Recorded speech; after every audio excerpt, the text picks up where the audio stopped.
What's going on, guys? I want to welcome you back to Clever's Multiverse. For those of you who was with me yesterday when we unboxed the Marvel Legend Captain America Winter Soldier Infinity Saga series that just dropped, well, we're back at it again. Today, we're going to move forward with the War Machine because I'm down to see what's up with this guy, and I want to see how it compares to the other War Machine that I have and see what's really going on with these guys. So far, we have the same Infinity Saga logo on the front. The only exception being from this one is that in the top left corner, it does say Civil War, whereas with Captain America, it said Winter Soldier. So I guess every figure is going to have their respective movie title on the top of the box, letting you know where exactly they're coming from with these costumes. Side artwork is basically the same as every other Infinity Saga box, just a whole bunch of loose pictures, loose faces from the whole Infinity Saga series, but these are exactly the same for every single box. Same exact thing on every box. So that's generic right there. All right, enough of the pleasantries. Let's crack this bad boy open and see what's going on. Okay, so I know that was just like a split second for you just to see that happen, but I've been looking behind the scenes for like the past 15 minutes trying to figure out how does this War Machine go together. This was the first time in my life that I was ever looking at a Marvel Legend like, where are the instructions? Because it came with a bunch of accessories and it doesn't really tell you how to put it together. It's not really clear, and I didn't know how to do it. So I had to go online, pull this guy up, look at the pictures, see what's going on, and see how they were posing them. I said, oh, that's where those things go. So let me break those things down to you really fast. So altogether, he has 8 accessories that he comes with, which is great because Captain America was like bare bones, and it looks like Spider-Man only has an extra pair of hands. So this guy came with an extra set of hands. So he has the closed fist and he has 2 like open hands which can grasp things like that pipe that he has in his hand, which I'll bring a little bit closer. On top of that, he also has 2 extra machine guns that go on the side of both of his forearms right here, which is what I had a hard time figuring out. Plus, he also has the Gatling gun on top, and it looks like some type of radio thing going on here. And it also comes with this extra piece, which I'm not 100% clear about. The only thing I know about this is that it goes on this spot right here. So you can alternate and take this out. We'll put this there and we'll take a look at that really quick. But he comes with 8 accessories, which I think is great off the bat. So let's start with that. Digging more into the accessories, you see that right there? That is one of the it looks like it's an extra like compartment gun that pops out, I guess, because in all the pictures they have him shooting like it's an extra gun. So that's something that really stands out, makes it look a little beefier on the arms. I mean, War Machine was always a little bit beefier than Iron Man to me. Then we have the Gatling gun, which does move.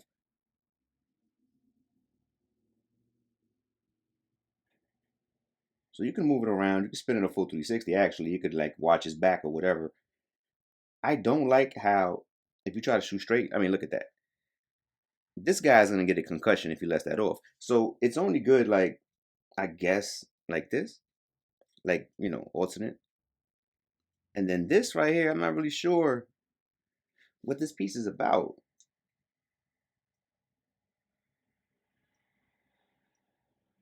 I don't know. It could be like a radio thing. So one of these pegs is actually bigger than the other one. So this one is a bigger peg than this one is. And that's how I knew it went there. So it can only go, the Gatling gun can only go on this side. And this can only go on the other side. Which is great because originally I put I'm right-handed. So I put the Gatling gun on the right side and it just popped out. And I was like, whoa, that's messed up. But it didn't fit. So that's why it popped right out. But this one is more of a snug fit, which is pretty cool. Now, let me tell you something I do know about this guy. You do not want to drop this figure. I can tell you right now, if you drop this figure and he falls on the floor, you're going to lose all those pieces. He's not one of those figures where it's like, oh, where's Loki's sword? Or, where's Thor's hammer? And it's just popping out. These things tend to get lost. I've lost a bunch of glasses. I lost the Gray Beast glasses. I think I lost something from Jubilee, the bubblegum mouth. These things tend to get lost, and this is black. This is going to blend in. So I can tell you it takes almost nothing for these accessories to pop out. That much I can say. He also has that glowy stick that is red in this one. I remember him having that in one of the movies, but it was glowing like white. And if I remember correctly, it wasn't really doing too much damage. I always thought that was kind of like a low budget weapon for War Machine. I mean, he has all this weaponry and he's literally has like electric baton. And I don't remember it doing too much damage or any damage at all in the movies. I think they were just shaking that off.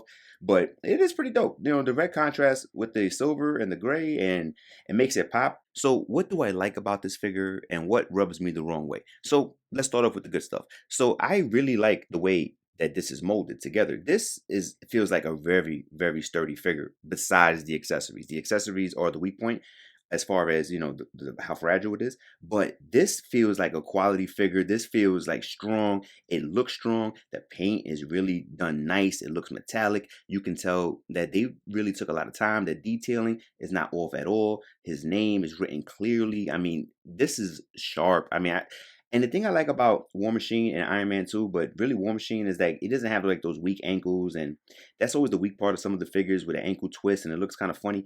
But he has like these metal boots. This looks really tough. I mean, it doesn't have as much movement, obviously. It does swivel on the left and right and up and down. So the cover doesn't really stop it too much. I really like the way that War Machines are put together for the most part, as opposed to Iron Man. I mean, some Iron Man, even though they're both metal or whatever the case is, some Iron Man are really fragile. Like I don't know, the Infinity War Iron Man, that was super suspect. That is fragile. It is plastic. It looks like shiny plastic. This doesn't look like shiny plastic. This looks like metal. I mean, it's not metal, but it looks like metal, which gives it an appeal that makes him pop. I actually have this guy as a hot toy, and he's a die cast hot toy, and this gives me those kind of vibes. So what don't I like about this figure? Well, there's not too many things, but there are a couple of things. So one thing that bothers me is the shoulder pads. So let me put this right here. As you can see, this shoulder pad goes up, but it does limit his movement. So as you put it down, the shoulder pad will go back down, but you can only, you see, it restricts his movement, or you don't want to pull it too far up, because I'm not sure how that's even connected. So the last thing I want to do is pop it up too much and it pops out and then I can't get it back, right? So that bothers me right there. Another thing that bothers me is the placement of the Gatling gun. I just feel like it's a little too close. It should have been more far out. This, oh wow. Okay, one thing for sure. It does matter how you put it in. So, it must not be a perfect square. It must be like one end is a little bit wider than the other, because if you put it upside down, it'll pop right out, which is what I mean about this figure. The one gripe that I have is the accessories are very loose. You have to put this guy in a spot where if he falls, everything is in there, like in a case or something like that, or somewhere where he's not going to fall or whatever. You don't want this guy to fall, because you're going to lose accessories. And once you lose accessories, he's not going to be that hot no more. Another thing that one of my subscribers brought to my attention earlier today when I was at work was the scaling of these figures, which I didn't even really look at too much.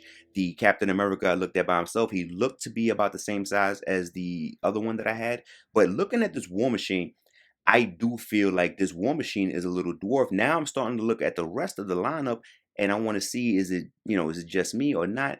But the last War Machine I have, I remember him being a lot beefier, but let's check it out together. All right, so I just pulled down the War Machine that I had on my ceiling, and I can see a bunch of differences right away. Well, the first and foremost, let's just say that these are different costumes. I mean, this one has the 003 and this one has the 006. But just to put in comparison, as if they were standing next to each other as far as scale, my subscribers were right. I mean, these figures are a little bit smaller than the regular scales. Plus, this is the same exact problem that I felt like I had with the three Spider-Man that were just released: the Tobey Maguire, the Andrew Garfield, and the Tom Holland. Like, I felt like those figures were all like preemies. Their hands are super small, super suspect. How are you fighting somebody as big as the Rhino with hands like that? I had that problem with those figures, and now it looks like they're doing the same thing with these guys. Not to say that I dislike these figures at all, because I don't. I really like that Winter Soldier. I'm really liking this War Machine so far, but I just had to, bring on to that point that my subscriber brought up today, and it's true that that's what's going on. But let's just see. These guys seem to complement each other in what one doesn't have, the other one does have. So, like we said, we had this one already, where he feels to be smaller. He has more of that RoboCop vibe. I feel like he's way more polished, and this looks like something you would put behind the glass, and it would really pop. It gives me that type of vibes. He does look strong. He looks solid as compared to, like, other figures that don't have the same build that he has, because he's obviously made out of metal. But there's things I don't like. Like, this Gatling gun looks very small. The placement of it, I don't really appreciate too much. It looks like it moved over, or maybe I had it on wrong. All right, I had it on backwards. So it's not really lined up to the side of his head now that I fixed it. but still, it doesn't look as beefy as the other one. So let's take a look at the first War Machine that I have, and look at the arms on this guy. Look at those guns.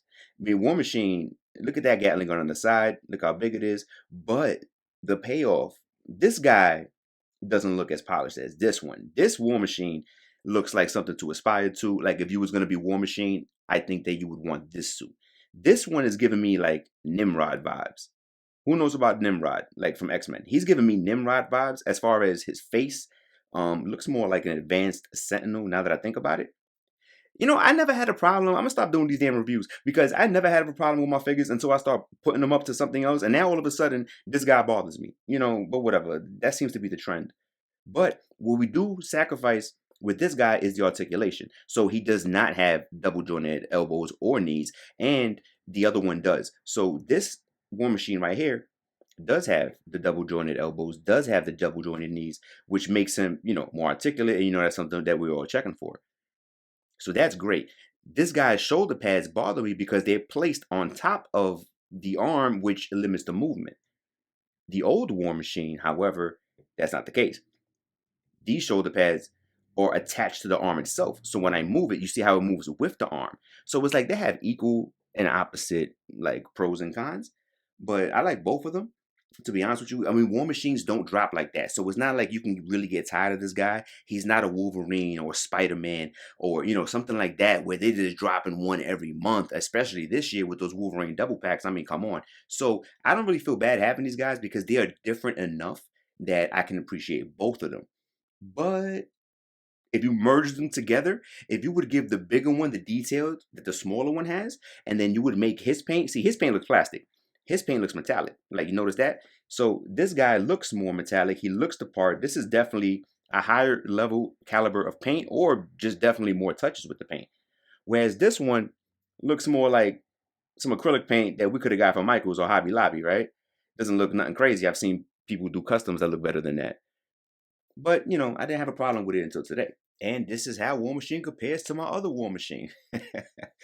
Nah, I mean, I just wanted to bring him out to show you guys my other War Machine. You know, here's a fun fact. This big War Machine that I have that's diecast, this was actually my first ever Marvel figure anything. Before I even had a Marvel Legend, before I had a DC collectible, before I had anything, my brother went out and he got me this for Christmas one day. And I realized that I think I couldn't afford these moving forward. So I went to the Marvel Legends. But, you know, shout out to him. But this is how much I like War Machine. Like, he knew that this is the one he should get me. And I've had this guy forever. And he's one of my favorite figures. So, yeah. Just wanted to share that. And with that being said, we're going to wrap it up for today. I want to thank you for stopping by Clever's Multiverse and sharing your time with me and unboxing these figures. It really means a lot to me. Tomorrow, I'm going to unbox the Spider-Man Civil War. We're going to see how that's going. And hopefully, you'll be there to share that time with me too. Until next time. Peace.